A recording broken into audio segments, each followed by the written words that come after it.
m'appelle Virginie Duré, donc je suis un professeur des écoles à Canton, en Chine, en maternelle. Donc, dans ma classe, j'ai deux niveaux scolaires. Ils ont à peu près entre 4 et 6 ans. J'ai une classe de 18 élèves avec 24 heures de français, mais il y a des heures en moins pour l'enseignement de l'anglais et l'enseignement du chinois. Sinon, le reste du temps, c'est en français. Dans ma classe, j'ai des enfants francophones français, j'ai des enfants francophones de parents chinois, j'ai des enfants non francophones de diverses nationalités, donc différents profils. Donc nous sommes à l'arrêt, on va dire, depuis fin janvier. Donc fin janvier, c'est les vacances du Nouvel An chinois. Donc nous sommes en classe virtuelle en e-learning depuis le 3 février. Donc 7 semaines avec des semaines de vacances qui ont été intégrées pour faire des coupures parce que c'est assez long. Alors, mes conseils principaux vont être garder les supports habituels, ne pas chercher autre chose, ne pas se réinventer, vraiment garder les supports habituels de classe. Moi, en langage, j'utilise toujours des images, soit avec des PowerPoint, avec des devinettes. Donc là, ce que j'ai fait, j'ai enregistré mes consignes, j'ai enregistré ma voix. Il y a des consignes aussi à suivre. Répète le mot. Maintenant, c'est à toi de faire une phrase comme moi avec le mot, avec les mots. Ou bien fais un dessin, explique, demande à ton papa et ta maman d'écrire à ta place parce qu'ils ne savent pas écrire. Et envoie-moi en vidéo ou en photo. Idem pour les supports d'apprentissage d'histoires à raconter. J'utilise un support qui s'appelle Naramus. Donc, c'est des histoires adaptées pour apprendre à comprendre et apprendre à raconter. Donc, c'est pareil, c'est un PowerPoint avec du vocabulaire et des images. J'ai mis en audio et en vidéo, j'ai exporté sur la plateforme que j'utilise pour faire classe. Donc là, après, en parallèle de ça, j'utilise un groupe WeChat. Donc ça, WeChat, très important en Chine. Hein. Qui vient en Chine a besoin d'avoir WeChat. Les parents fonctionnent beaucoup par WeChat. Donc, j'ai un groupe avec la classe sur lequel je mets un petit mot tous les jours. J'annonce le programme, je mets une vidéo, une chanson, une petite vidéo de Zumba pour réveiller tout le monde, hein, suivant les humeurs et pour relancer la motivation des enfants, mais aussi des parents. Parce que c'est assez difficile pour eux hein, depuis cette semaine. Certains ne sont pas du tout sortis de chez eux. Il y avait vraiment une grosse angoisse par rapport au virus. Donc, il y a des enfants, voilà, ils étaient vraiment confinés depuis cette semaine chez eux. Donc un petit mot tous les jours de la maîtresse, ça fait du bien. C'est encore mieux quand c'est en vidéo, avec une histoire ou les rituels habituels de classe, la date, un petit jeu de maths, voilà, tout ce... mais sur des petits moments restreints.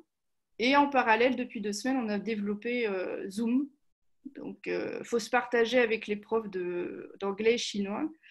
Donc, pour l'instant, je fais pour chaque groupe deux sessions de Zoom de 30 minutes. Là, on va revoir un peu parce qu'il y a un groupe de non francophones où je vais encore réduire, faire un groupe de 4-5 pour que ce soit beaucoup plus simple, pour faciliter la parole et encourager les timidités. Parce que certains n'osent pas du tout parler.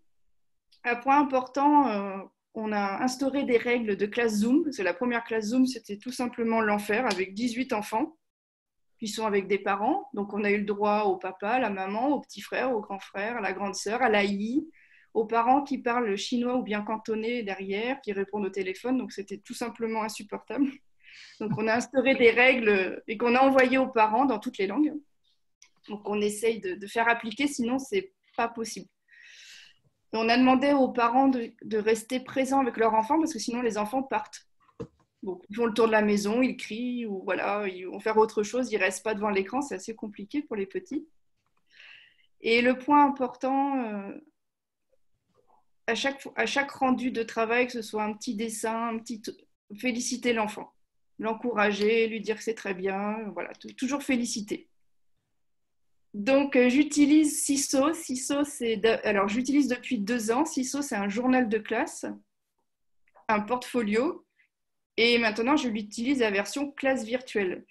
Donc, sur cette classe virtuelle, chaque élève a son compte. J'envoie des activités différenciées suivant les niveaux des enfants. Pour chaque activité, je peux attribuer une compétence, ce qui me permet de faire le suivi, de valider qui fait quoi. Donc, j'envoie toutes mes vidéos, mes comptines, des activités. Par exemple, quand je fais de l'écriture, je me filme en train d'écrire et de verbaliser le geste d'écriture, je poste. Voilà, je mets tout en vidéo, donc ça prend beaucoup de temps. Et les enfants peuvent me répondre en audio, en vidéo, en photo. Parfois, je mets des PDF intégrés directement sur la plateforme, ce qui permet aux enfants de pouvoir faire directement sur le PDF. Par exemple, pour des petits exercices de maths, c'est pas mal.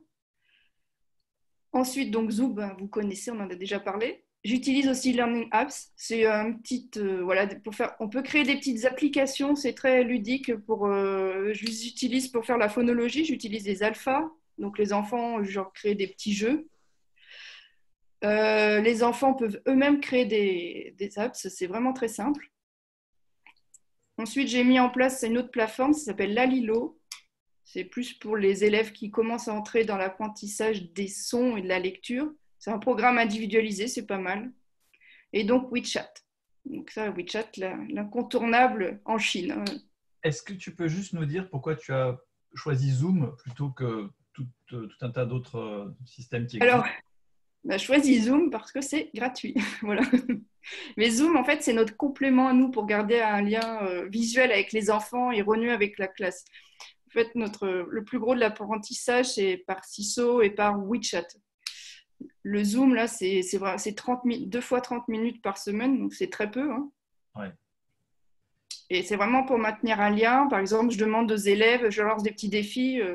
On a écouté la chanson Pirouette Cacahuète, donc ils devaient me fabriquer la maison en carton et les escaliers en papier. Donc, sur Zoom, ils ont tous montré avec plaisir leur maison. Ils ont expliqué comment ils avaient fait. Donc, voilà, c'est là. Le point positif de Zoom, on peut anticiper et prévoir, demander aux élèves de nous montrer quelque chose. C'est pas le gros des apprentissages, c'est vraiment là pour travailler le langage avec les copains aussi. Ça, c'est important de maintenir le climat de la classe. Donc là, sur les photos, vous voyez un exemple de ma bibliothèque d'activités CISO, donc des activités différentes. Donc parfois, je mets des photos, je mets des vidéos, je me mets en vidéo. Donc il faut accepter de montrer sa tête sous toutes ses coutures. Hein. Voilà. Et il faut accepter aussi que les parents nous voient faire classe. C'est pas voilà, c'est quelque chose soit accepté en maternelle, c'est pas forcément évident au début parce que quand on fait Zoom ou bien CISO, les parents sont présents avec les enfants et nous voient faire classe. Ouais. Ensuite, la deuxième photo, ce sont un exemple de réponse des élèves. Donc, on voit une petite qui a fait un calendrier, un petit garçon qui montre son dessin que j'avais demandé, dessine un château. Voilà, différents exemples de réponses, photos, vidéos. Et donc, moi, je dois autoriser et valider. Alors, à chaque fois, je mets un petit commentaire personnel audio à chaque enfant. Donc, ça aussi, ça prend du temps, mais je pense que c'est important. Ensuite, je vous ai mis une photo de la Lilo. Bon, c'est pas très concluant, mais si ceux qui ont des petites classes peuvent regarder, c'est assez intéressant. Et la dernière photo, c'est l'interface pour les enfants. En fait, quand ils reçoivent une activité, ils se connectent avec leur compte. Ils ont la consigne, ils cliquent sur la consigne. Et ensuite, ils doivent apporter la réponse. Donc, les projets qui font preuve, hein, des projets intéressants pour les enfants. Donc là, on peut regarder la vidéo. En fait, je leur avais après une histoire, je leur avais demandé de me raconter leur moment préféré. Donc, cette petite fille, ses parents sont tous les deux chinois. Donc, elle n'apprend le français que dans la classe. L'histoire, c'est le chapeau rouge et la poupée d'une maison. C'est trop mignonne. Je peux la remettre si tu me permets. Ah, mais c'est une paire, hein, cette petite. Mon partie préférée, l'histoire, c'est le chapeau rouge et la poupée d'une maison. Oh, il a trompé de maison. Ouais. Et elle a quel âge, cette petite fille? Elle a 5 ans. D'accord. Ok. Est-ce qu'il y a des... Donc, elle parle cantonais, mandarin, anglais et français. Voilà. C'est, voilà, sur ce profil de classe, c'est surtout ce que j'ai dans ma classe. Moi, des enfants qui sont déjà bilingues en arrivant en classe, au moins mandarin et cantonais. D'accord. Mais là, on a des parents qui suivent bien les enfants quand même. Hein. Oui, quand même. On est dans un milieu aisé, les parents arrivent à suivre les enfants. Il y a quelques décrocheurs, mais c'est... Voilà, parce que c'est quand même difficile. Il y a des familles qui ont plusieurs enfants, donc il faut trouver le temps pour tout le monde. Voilà, c'est un cadre assez compliqué. Donc, les défis qui ont bien marché, des défis scientifiques. Pour chaque album que je leur ai présenté, j'aurais demandé un petit défi scientifique ou juste des dessins. ce qu'ils avaient envie de présenter, de m'envoyer en vidéo. J'aurais même fait demander ce qu'ils pensaient de l'école à la maison. Donc, ils m'ont dit qu'ils préféraient aller à l'école pour courir avec les copains. C'est bon, c'est Voilà. bon.